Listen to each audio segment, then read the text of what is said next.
There's certainly a sense that Fergie liked to have fun, she liked to sort of play jokes, but actually it began to wear rather thin. She's like a sort of steamroller that just keeps going. And her other half, Prince Andrew, the Queen's second son, and by all accounts her favourite. He was the pin-up boy, if you like, of the royal family. He's the one who got the looks, and he was a good-looking young man.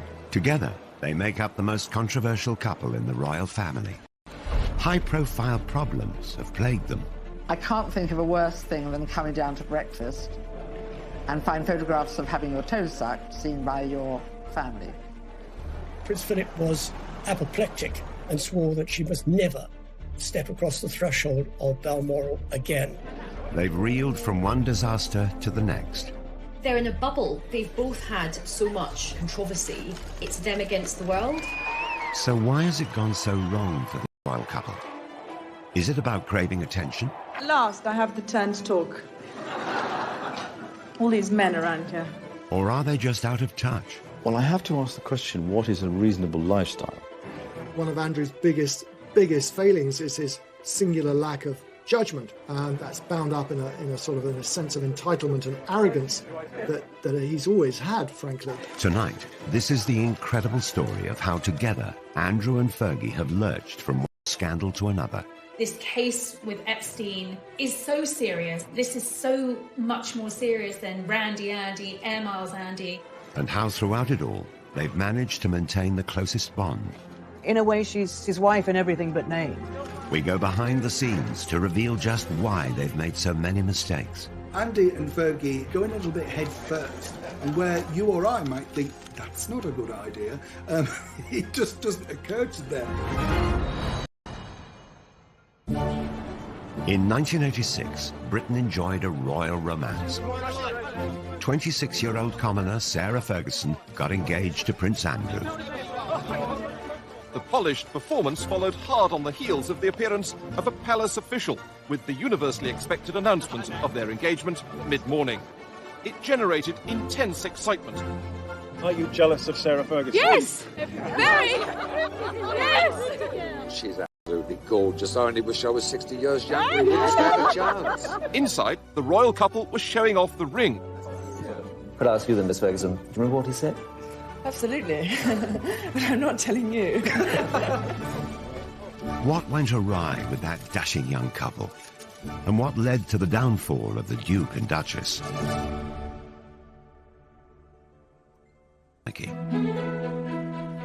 Her father, Major Ron, was polo manager, initially to the Duke of Edinburgh and later Charles. Sarah and Prince Andrew were friends as youngsters. Young Sarah was on the fringes of the royal family, and as children she first came into contact with Prince Andrew. This idyllic childhood was ruptured by the breakup of her parents' marriage. Her mother, Susan, a former society beauty, caused a stir when she ran off to Argentina with a dashing polo player. Fergie and her sister Jane stayed with their father. The last big conversation she had with her mother before she went was her mother didn't like her hair. This is a girl of 12, and she really thought for many years her mother had left because her hair wasn't right. If you think your mother doesn't love you, I think you're always panicked by self-doubt. Sarah's father was terrific, but obviously he wasn't a housewife, and he wasn't great at cooking. He did master scrambled eggs, and they would just eat eggs out of a saucepan because he thought, well, what's the point of, dirtying all the plates?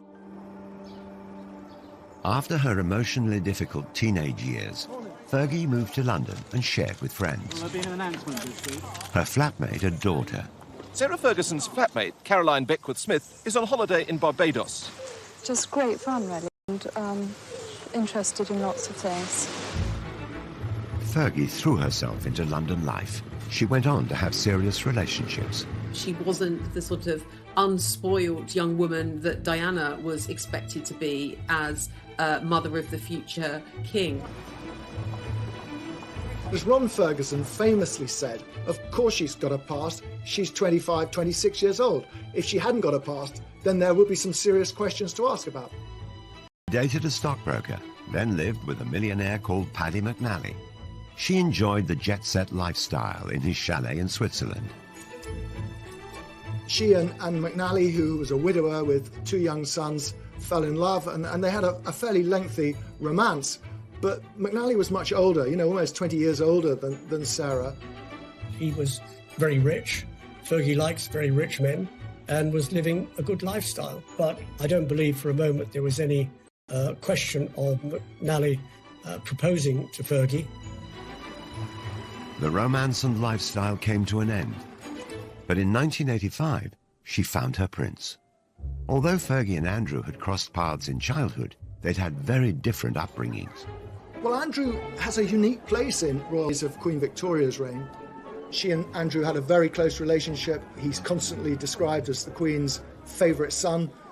They are extremely close, and in a way closer than Charles and Anne ever were. He was spoilt, and Andrew was pretty assured of himself. He knew what he wanted, and he made sure that he got it. He had the looks, he had the physique, and you either liked him or you didn't like him. I think a lot of people didn't like him. If some of his fellow pupils didn't like him, the same couldn't be said of women. Prince Andrew had already been christened with a number of nicknames regarding his life. Randy Andy is the best known. The prince has a practiced eye for the ladies, and his romantic adventures have been well publicised. The gossip columns make no mention of a serious romance at the moment, possibly because the list of temporary romances is so long. Andrew had served as a Navy helicopter pilot during the Falklands War, then later moved to HMS Brazen. His helicopter is a Lynx, which he's nicknamed the Hussy, as in the Brazen Hussy. He was one of the country's most eligible bachelors. Here was our hero wartime prince who came back from the Falklands, dashing and handsome with a rose clenched between his teeth. He was incredibly good-looking in his youth, and he was very popular with women, and he had an eye for women. The organisers of the sports display hadn't forgotten the prince's reputation with the girls. 12 of the most shapely danced before him, and the prince's face said the rest. Prince Andrew had had a rather checkered love life. He'd been in a relationship for a long time with Koo Stark, the American actress.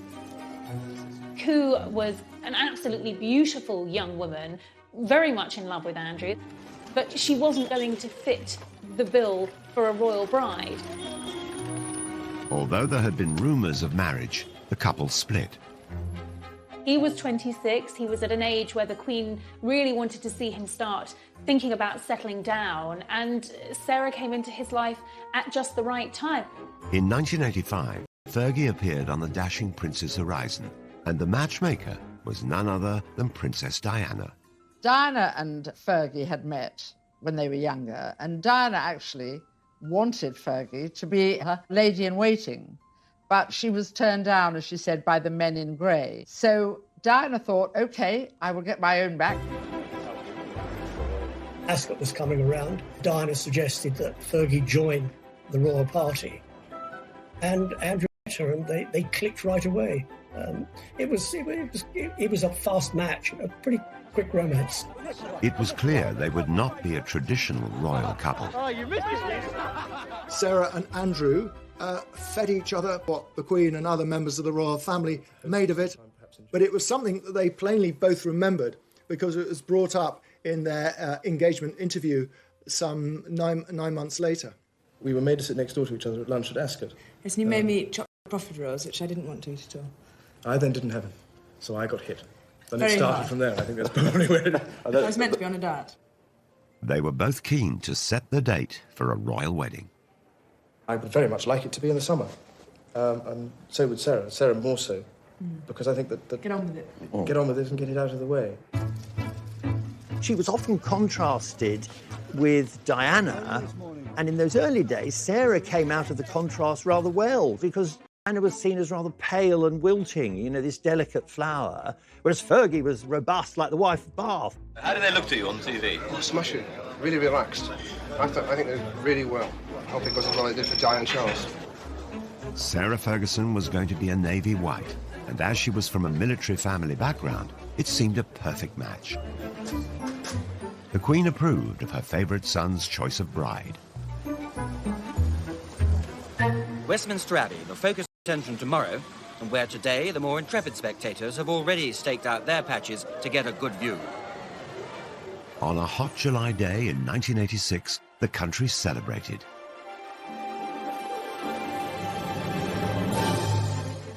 Fergie's 17-foot train had the initials A and S intertwined and sewn in silver beads.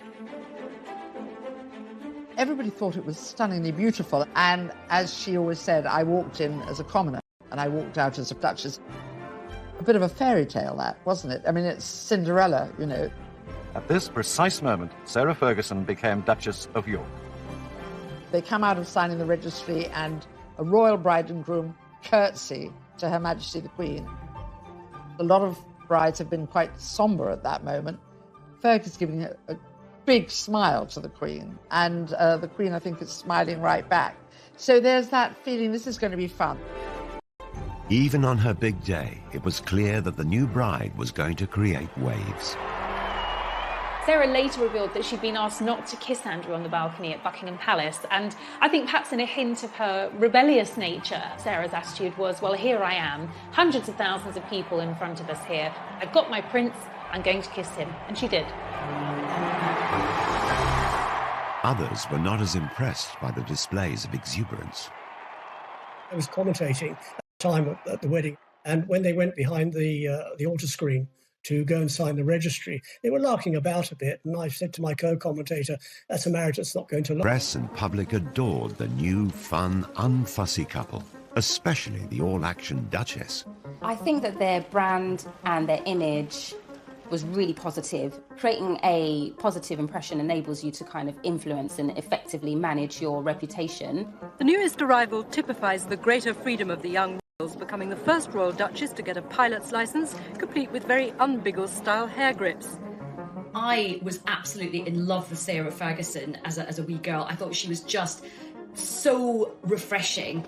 I think they had this amazing honeymoon period. They really were the golden couple, and she was really seen as a genuine breath of fresh air.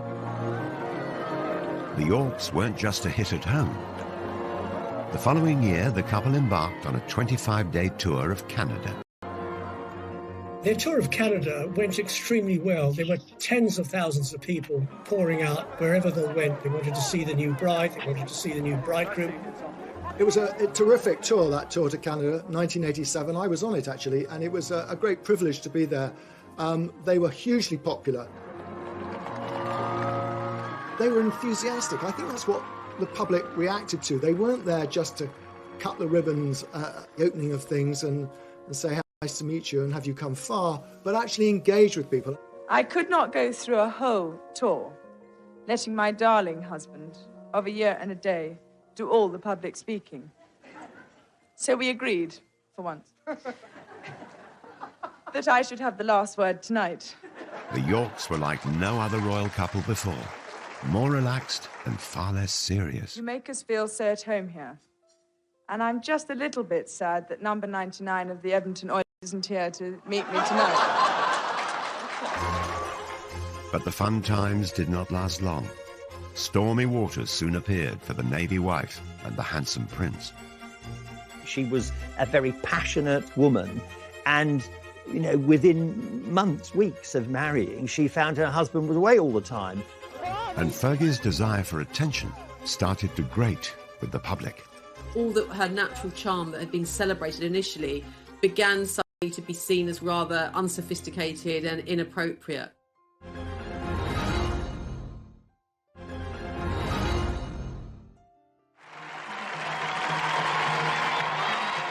After marriage, Fergie embraced her new life with gusto. Her Royal Highness, the fair Duchess of York, leading forth her heroes on behalf of the International Year of Shelter for the Homeless. In 1987, she took part in the now infamous It's a Royal Knockout. His Royal Highness, the tantalisingly eligible Prince Edward. It was younger members of the royal family actually making fools of themselves, and it was bad television. It was bad for the royal family. A one-off charity event organised by Prince Edward, it was hosted on the lakeside lawn at Alton Towers. Fergie and Andrew had their own team. Basically, we're the best. We're the best blue bandits there are. And they were with, I remember, Pamela Stevenson, who was a big comedy actress at the time. And it was just crazy. They were rushing all over the place in these sort of medieval costumes, and Fergie was really over the top, sort of shouting and yelling. It was just very, very undignified. Okay, it's Meatloaf's coming in. That really was the beginning of the time, I think, when the public began to question Fergie and what she was getting out of royalty rather than what she was putting into it.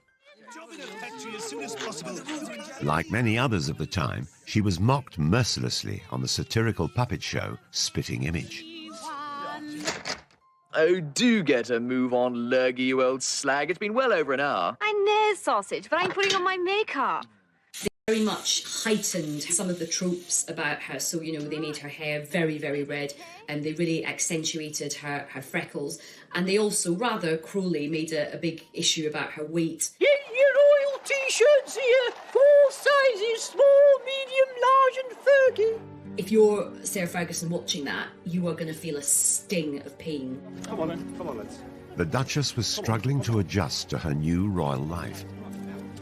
She was vulnerable, and it didn't help that there were cruel comparisons in the press to her elegant and beautiful sister-in-law, Diana. Sarah's always had a weight problem. It goes up and down with monotonous regularity, and the media always drawing comparisons between Fergie and Diana. Diana looking very sort of slim, beautiful.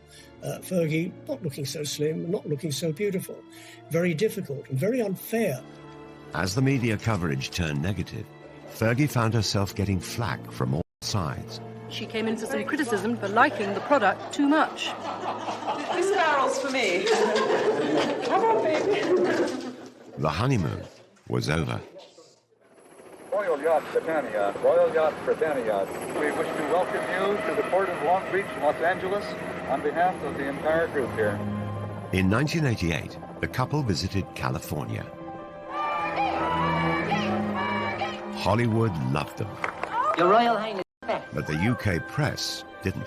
The previous Canadian tour had been a triumph, but this trip was branded tacky and excessive. They felt she was trying just a bit too hard. The USA tour was really still the same Sarah and still the same Andrew, but there was a slightly brash thing. I mean, I remember she was wearing an outfit one day and she said, check the back of the hair. On the tour of America, she was too loud. She was perceived as being not what a royal should be. And I think the damage done on that tour to her reputation dogged her ever since. Few cakes and I don't see eye to eye. Really? I'm savoury. I'm sausages. Oh, sausages? Yeah, The Duke and Duchess were 20 minutes late because when they left the yacht, the Duchess's hat blew off. And on this day, the hat was particularly important. Again, Fergie's confidence and lack of inhibition of protocol made headlines. At last, I have the turn to talk. She confidently dealt with a heckler. All these men around here. There was one occasion at a dinner, there was one particular senator, and he'd probably had one too many drinks, and he kept on calling out, "We love you, Fergie, we love you, Fergie." Love you! And she just sort of retorted, I'll see you later. The British media thought it was the wrong thing to do, it was the wrong sort of reaction. I think she handled it particularly well. What is it? If Sarah Ferguson's quip didn't win over the stuffy press, then her over-familiarity with them didn't help her cause either. At a swish reception, she divulged intimate details about her clothes.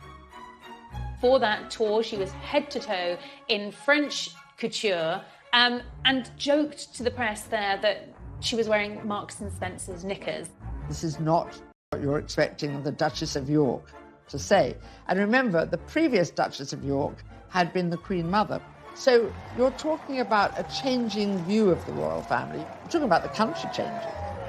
They want them to be up on a pedestal, but then when they say something like that, they think, oh, you've slipped down from the pedestal.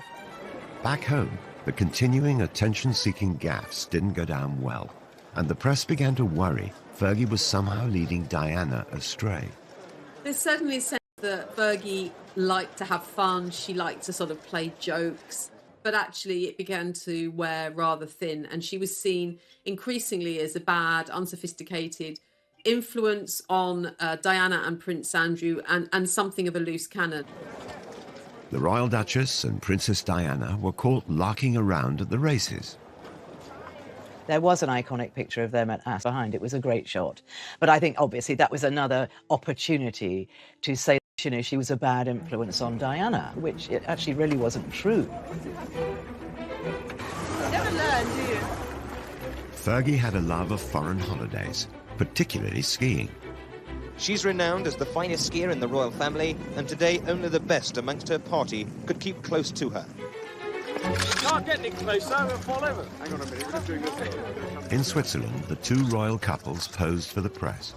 Again, it looked like the Duchess was a poor influence on Diana. They were on a slope of a mountain, and I think, and it was snowing, and Diana was slipping a bit, and then Diana and Fergie slipped into each other, sort of on purpose. They were really larking about, and they were just wonderful pictures. Did you get that?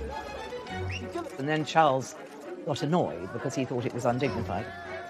That came back to haunt Fergie, those photographs. It wasn't all bad press. So have you managed to name your baby yet? No names.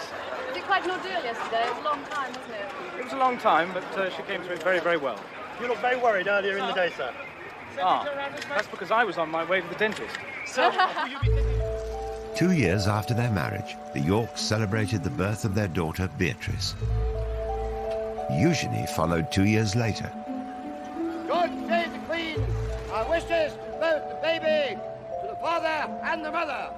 But the happy family didn't last long. Prince Andrew was away at sea for many weeks of the year.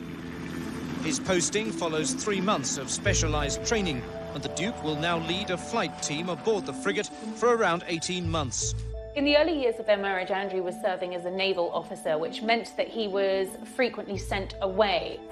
And for Sarah, that meant being at home at the palace on her own for long periods of time. And in fact, she later recalled that she got to see her husband 40 days a year.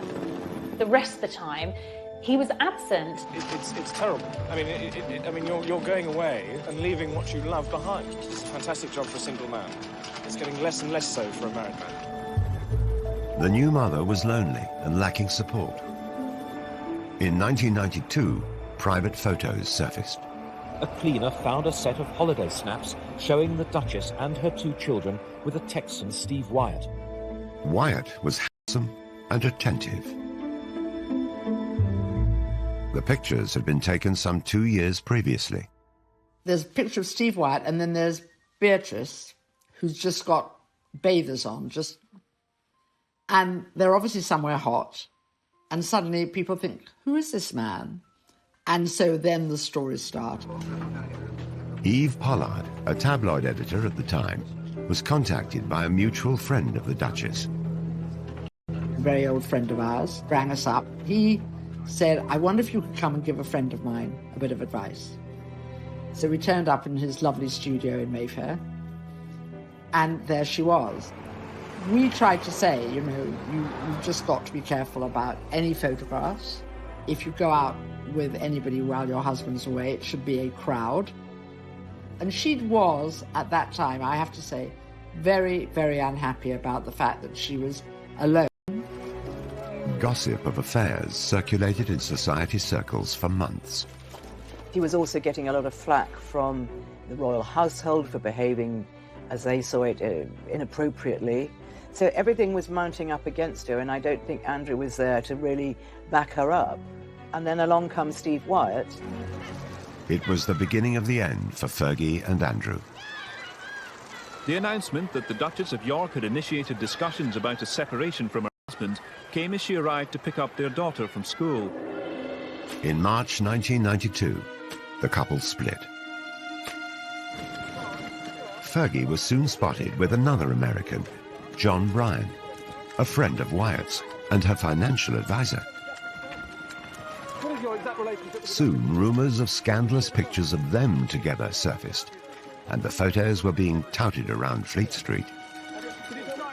The night before publication, I to see Brian. I sort of laid down these pictures, and there was a great intake of breath. Oh God.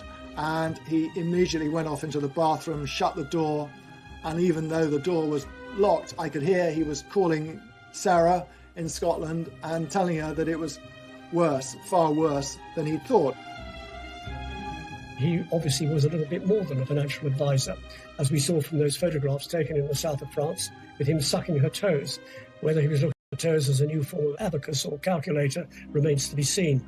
But it was the sort of nail in the coffin when it came to Fergie and Andrew's marriage. It was a sellout scoop for the Daily Mirror. 300,000 extra copies were printed, and as the public snapped them up, the newspaper was unrepentant. Unfortunately for Sarah Ferguson, she was staying with her in-laws at Balmoral. The papers were all laid out for breakfast. Sarah took one look around the dining room and thought, "There, but for the grace of God, go the lot of you. I'm going." So she went back upstairs, and obviously she had to see the Queen. And the Queen, remember, these two are fairly close, and the Queen was furious with her, just furious. She fled the castle and the press. No longer the luxury or privilege of an aircraft of the Queen's flight, for the Duchess just an ordinary scheduled flight to Heathrow. It spelled the end of Fergie's life as a royal, and that was absolutely devastating for her. It was never how she had expected things to turn out. The most important thing for me at the moment is to keep a low profile, work hard, and make sure that I continue to find cures and to help people as much as possible. With no wealthy husband, how was she going to live? The debt soon racked up. I wouldn't say she'd go anywhere for a hot meal, but she was prepared to put her name to all sorts of things which royals hadn't done. She needed money fast. I tend to attract a bit of attention. Her solution for bringing in the cash Cheers. was a flashy one.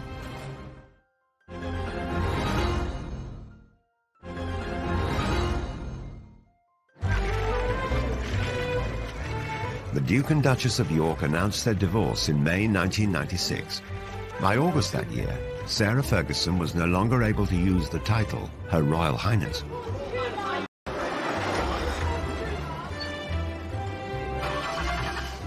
She found it awkward to adjust to a modest lifestyle. Living beyond her means quickly got her into financial difficulty. You know, she's cast out of the royal family. She doesn't just divorce Andrew, she divorces the whole of the royal family. I remember Diana saying to me that, you know, Fergie didn't get that much. You know, she really didn't. And that's why she had to work so hard. And she had to keep coming up with new ideas.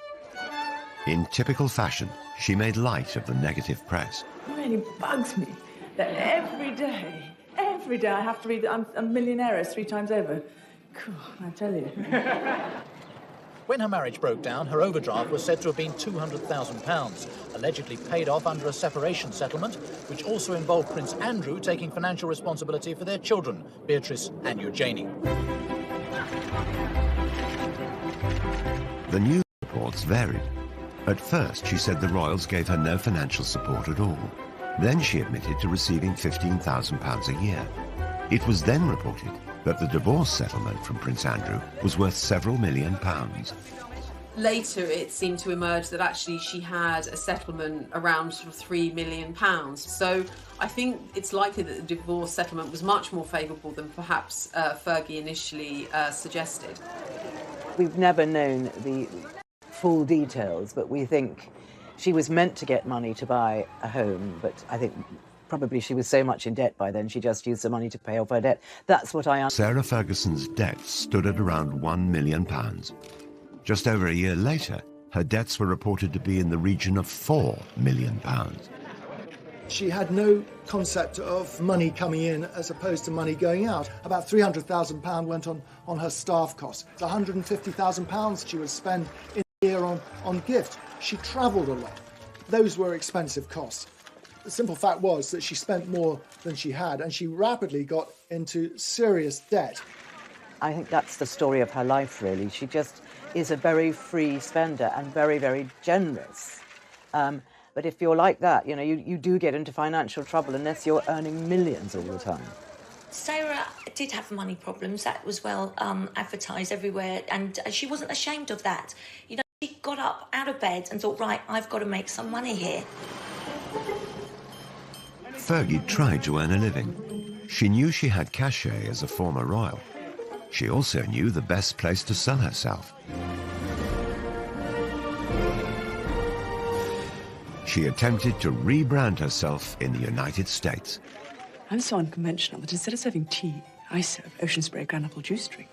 She made this series of cranberry juice commercials for American TV and is said to have pocketed $500,000. It has a distinctive taste that gives you a real zing. No wonder you Americans threw that tea into the harbour.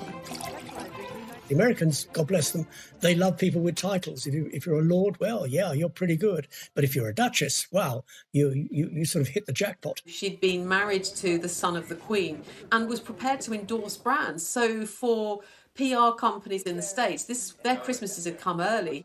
They saw her as this really feisty pioneer woman. You know, she was really brave to carry on and go and make her own money. They loved that.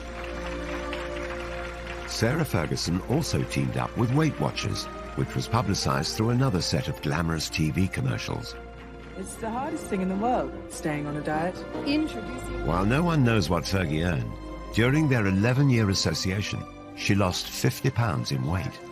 I think it probably connected with a lot of women because when you're a princess or a commoner, we know how painful it is when people make cruel jibes about our appearance. Fergie also signed endorsement deals with cosmetic companies and makers of fine tableware. She was a spokesperson for Waterford, you know, china and ceramics. She was a spokesperson for Avon makeup. Brands wanted access to Sarah's royal connections and the kudos that would bring to their brands. So she was hot ticket. She was really in demand. Fergie was a success in America. She was a duchess in debt, but tomorrow Sarah Ferguson will announce she's close to paying off her overdraft with Coutts Bank, around £4 million of it. Then, in 1998, Fergie landed a plum guest role in one of America's most successful sitcoms, Friends. The fourth season finale of the worldwide TV show was watched by 20 million viewers in America and nearly 7 million in the UK.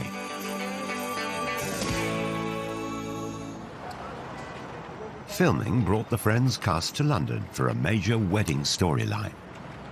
The character Joey photographed Chandler outside Westminster Abbey. Then who should turn up among the stars but the Duchess of York? They may call it a bit part in the business, but she could have been paid as much as £900 for an hour's performance. Jay says you don't really like his hat, but I think it's kind of dashing. The fact that Sarah famously appeared as herself on an episode of US TV sitcom Friends, I think was a key positive moment for her.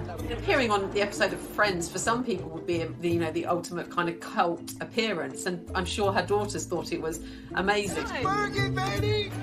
But, this was not becoming of a former royal princess to appear on, an American sitcom. Of course, really, if she'd had any kind of royal status, she certainly wouldn't have been allowed to have performed in Friends.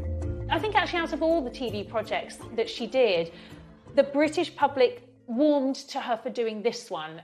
This wasn't hugely embarrassing. Even so, Fergie had profited from her royal status. The royals put their names to organisations and charities. Sarah was using it to make money, which upset the royals terribly. Making money from her royal status was one thing, but Fergie went a step further and cashed in on the story of her royal private life. The fact that she went out into the commercial world, as long as she wasn't besmirching the royal family, wasn't trading on secrets and telling stories out of school, that they had to live with it. But as soon as you start sort of saying things that patently aren't true, then that is upsetting. Sarah Ferguson published her autobiography, My Story, in 1996. She told the world that she'd been made to feel unwelcome in Buckingham Palace and revealed secrets about the breakdown of her marriage to Prince Andrew. The Queen is said to have been particularly displeased, as is Princess Margaret and Prince Phillips. So the real big guns in the royal family are really, really upset by all of this. A new book meant a promotional tour, and Fergie was back off to America. You're sitting in the palace and you felt a sense of hatred for yourself. That doesn't compute in our Princess Cinderella Duchess mind. You understand? Okay, so that is the fairy tale. It is the fairy tale. But then comes the realism that you actually you didn't marry to get the fairy tale. You married a man. You fell in love and you married the man, and then you've got to come to terms with the fairy tale. Now, there was a certain amount of sympathy for her in the United States. Poor Fergie, whinging about how she was badly treated at Buckingham Palace, which is a bit rich, but Buckingham Palace weren't going to react to that. So when you moved into the palace, were you surprised? I mean, the way you described your little, as you describe it in the book, I'm thinking it's a little dark room down the hall at Buckingham Palace. Yes, it's on the second floor. It's all burgundy and very dark. And the light bulbs are only 30 amps, so they don't put any light. Not only was she cashing in on her own royal status, she was lifting the lid on being inside the royal family, letting the public in, and that's a big no-no. Despite selling her royal secrets, Fergie remained on good terms with Prince Andrew. His active service in the Navy was coming to an end, and a new, controversial chapter in his life was about to start. Since 1997, he's worked in London for the Navy's diplomacy unit. Now that he's on Civvy Street, Andrew is going to be a roving ambassador promoting British trade overseas. Fergie's ongoing quest to make money played out in the media. But there were more PR disasters on the horizon, and this time, a scandal of epic proportions. She'd done something very, very stupid. I think she really had to lay her soul bare in order to sort of exonerate herself from what she'd done.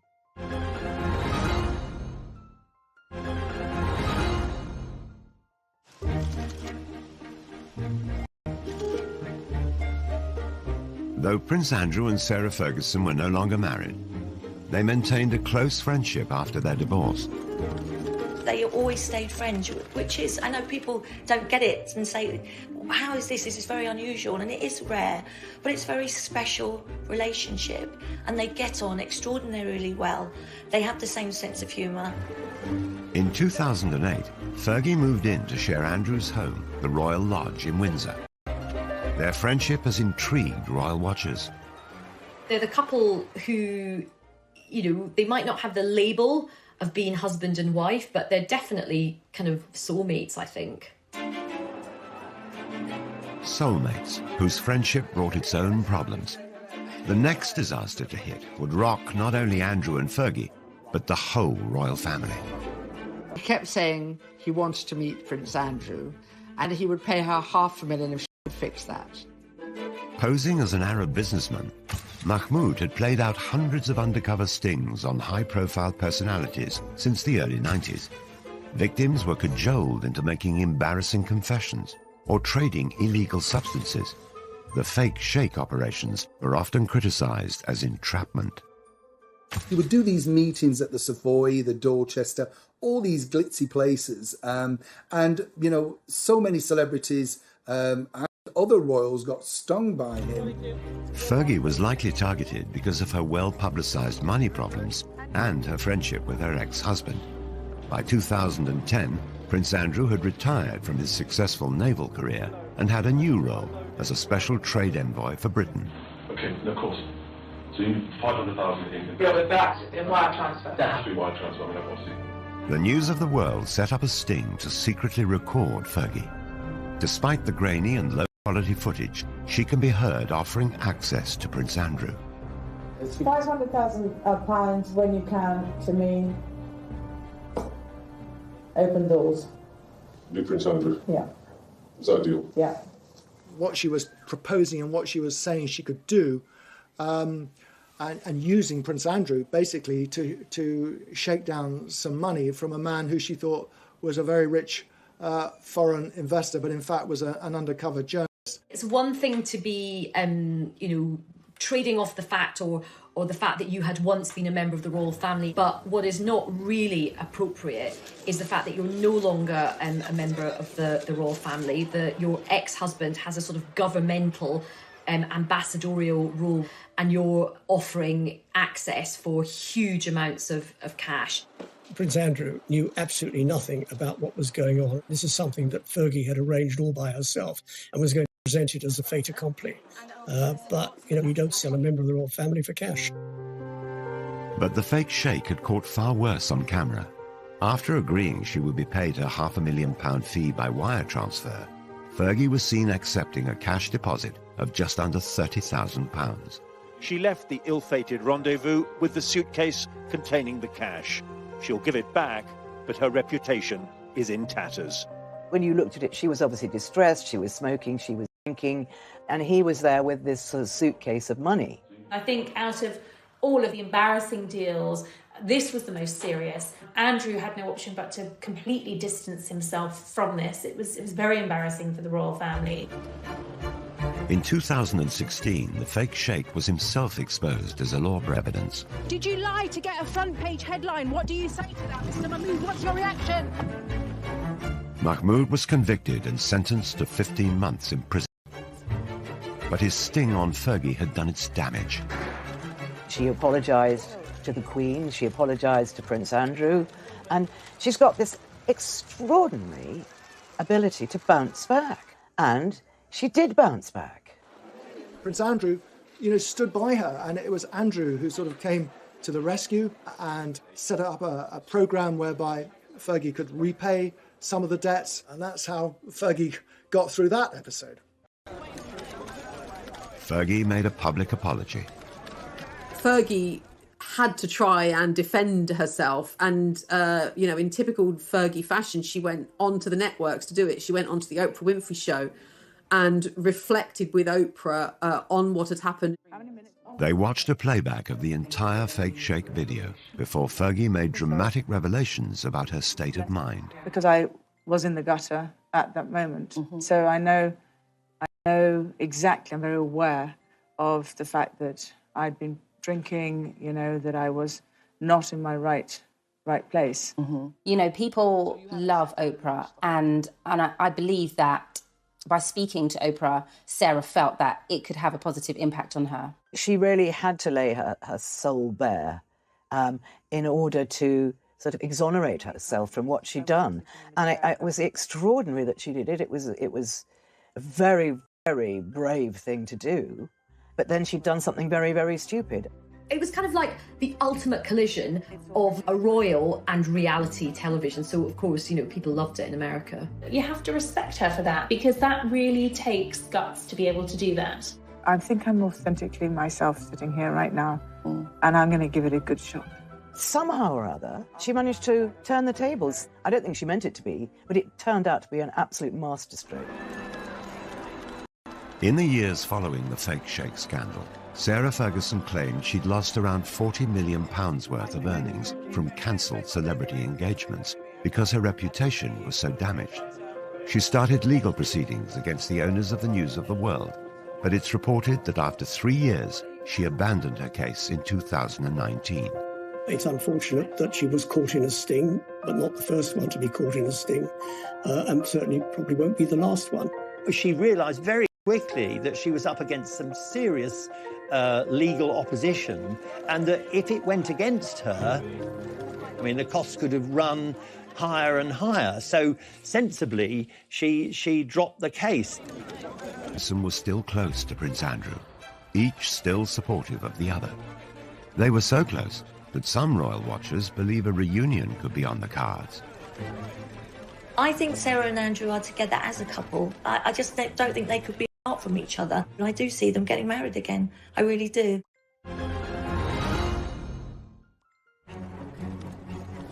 Disaster after disaster. But remarkably, Andrew and Fergie remained close.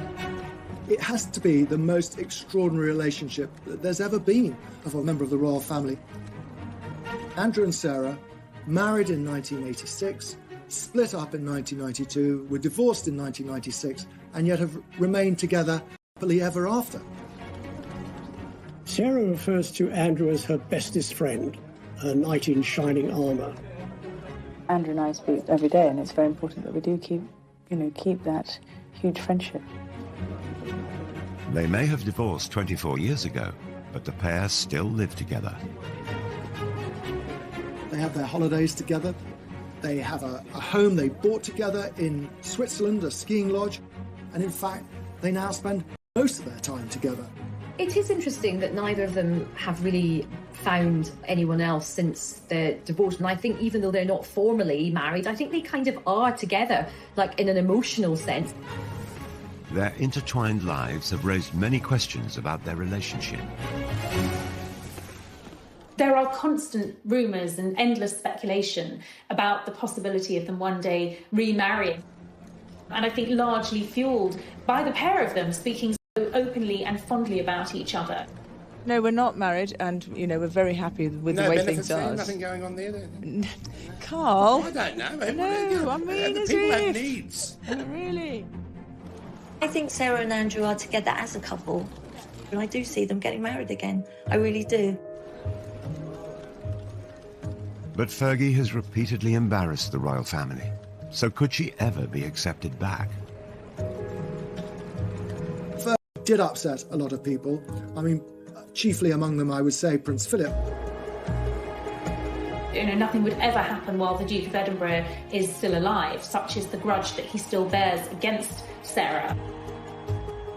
Fergie may never be able to win over her former father-in-law, but it does appear that the Queen is slowly welcoming Fergie back into the royal fold.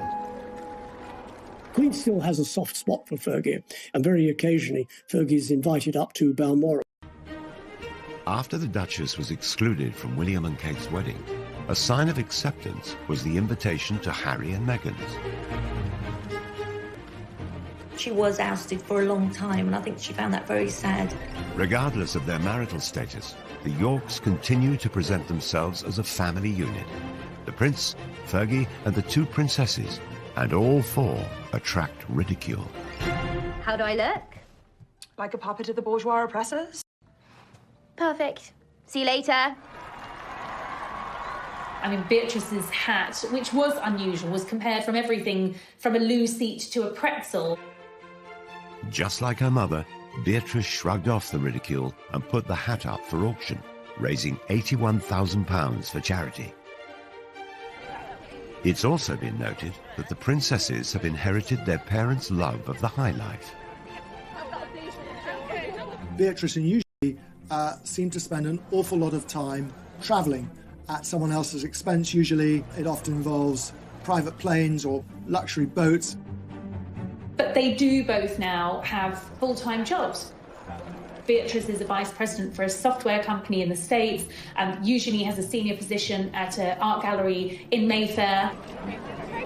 They want to work. They don't want to be accused of being lazy or leeching off the taxpayer. Fergie and her daughters sought the attention. Prince Andrew, on the other hand, had grown up to simply expect it.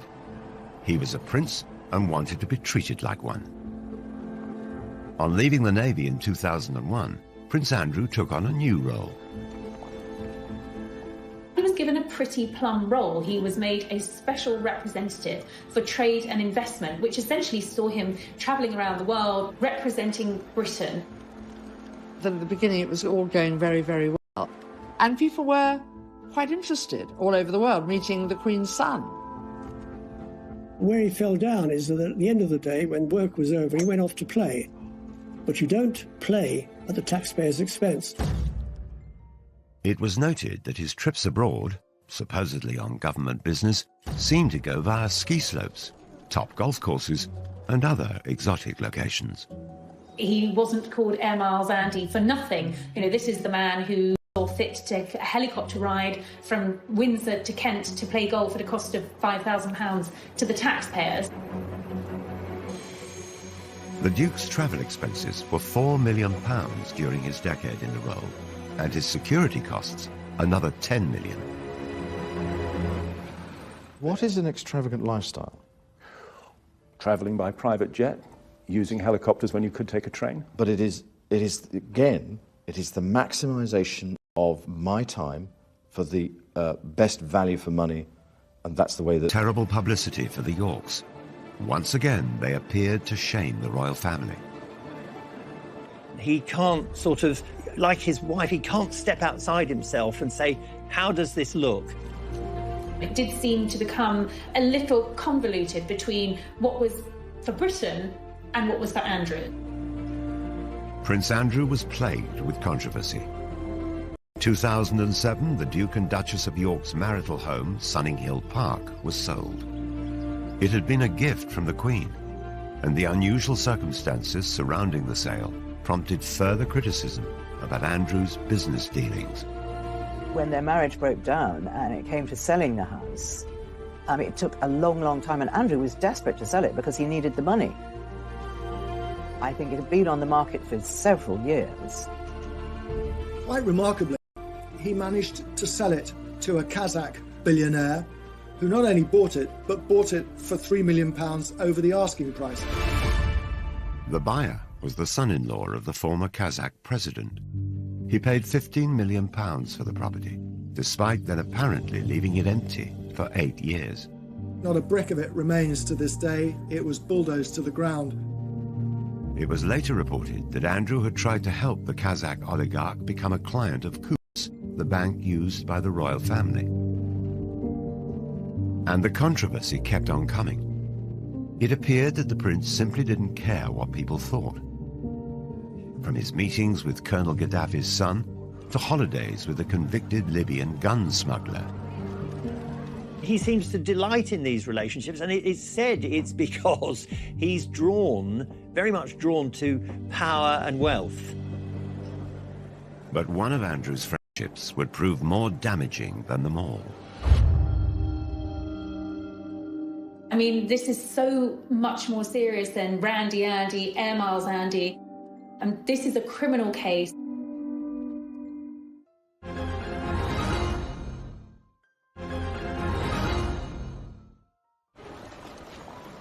For over a decade, Prince Andrew has been engulfed in the biggest controversy of his royal life, a life that's been beset with scandals. He met Jeffrey Epstein around about 1999 through Ghislaine Maxwell, whom he'd known for years. Ghislaine was a girlfriend of Jeffrey Epstein. Epstein was very, very anxious to have somebody like Andrew as his friend because, he's got a real-life prince. And it gave him so much kudos. I think around about 2000, he went to St. James's in the British Virgin Islands on Epstein's private jet and had made several trips. The high life was what attracted him to Ghislaine Maxwell, and he invited her to parties at the Palace. He invited her shooting at Sandringham, always with Epstein in tow. 2 months before Epstein attended Princess Beatrice's 18th birthday party, a warrant was issued for him over the sexual assault of a minor.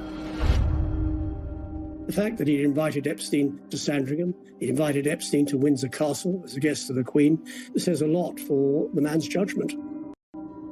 Epstein served 13 months in prison for soliciting an underage girl for prostitution. 2 years later, in 2010, Prince Andrew was photographed walking with him in Central Park during a 4-night stay at his New York mansion.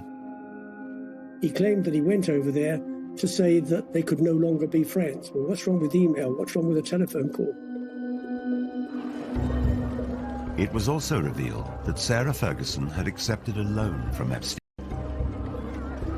The Duchess quickly admitted her mistake, stating, "I have made another huge error in my life in order to get debt-free." The story exploded. Prince Andrew was accused of sexual misconduct. It was a wicked time in my life. It was a really scary time in my life. I had just been abused by a member of a royal family. She alleges that she was forced to sleep with Prince Andrew when she was underage. Very serious allegation. It's one which Prince Andrew denies. Epstein committed suicide in jail in 2019. Prince Andrew has strongly denied the accusations made against him, and he made a rare and very controversial interview from inside Buckingham Palace. Do you regret the whole friendship with Epstein? Now, still not. And the reason being is that the people that I met and the opportunities that I was given to learn, either by him or because of him, were actually very useful. The fact that, as reported, that he said to the Queen that it had gone well gives a very clear indication of the man's poor lack of judgment. Prince Andrew's interview was widely criticised. This was one disaster too many. Days to the interview, Andrew stepped down from royal duties. There have been many ups and downs for Sarah and for Andrew, but, for the Duke of York to essentially be forced into an early retirement, to step down as a senior royal, is a sign of just how serious this is. He can't do any charities. Virtually everyone who had anything to do with him has now... Statement saying the Duke of York expressed regret for his ill-judged association with Jeffrey Epstein. But the story just won't go away. This week, former Epstein associate Ghislaine Maxwell was arrested. She denies the charges against her and any wrongdoing. American authorities have made a formal request for Prince Andrew to speak to them as part of their inquiries. They claim previous requests for help have been repeatedly declined, whilst Andrew's lawyers say his offers of help were effectively rejected. There are clearly questions that need to be answered, and we have yet to see whether the Duke is going to cooperate. There are precious few people standing by him, I have to say. As time goes on, more and more of Andrew's support has sort of melted away, but there is one solid support, and it's Sarah. Sarah Ferguson has defended her ex-husband in television interviews, newspaper articles, and on her social media. It is just shockingly accusatory lies, which I won't stand by and let anybody believe, or I just have to shut it down right now. She knows she's going to get a lot of criticism for standing by Andrew at the moment, but that's what she does. She's so loyal, and she'll do anything to protect her family. Andrew stood by Sarah when she was in trouble. He was remarkably patient, and she is now standing by him. I think they're in a bubble. I think they've both had so much controversy. It's them against the world. When you grow up in the royal family, especially Andrew, who was spoiled by his mother, Charles is much more sensitive, much more aware and worried about how he appears to the public. Andrew was cosseted. He was the favourite son, and the Queen brought him up to think he could do no wrong. Surrounded by controversy, the future of the couple is uncertain. One of the side effects of Andrew's standing down from royal life is that he instantly lost a means of earning a living. And all the indications are he will never come back as a working royal. But if anyone can bounce back, it's surely Fergie. Again and again, she's experienced humiliation. The one thing that Sarah won't lose is that capacity to surprise all of us. She has done some really impressive charity work, and her children's books have done well. She's trying to forge out a new career in the film industry. I would say never with Sarah. Every day I'm going to do story time with Fergie and friends. Fergie now has another project. She's been reading stories for children online during the coronavirus lockdown. Let's get a bit of magic going here, shall we? She's being really personable. For Andrew, his future might rest more on his ex-wife than he could ever have imagined.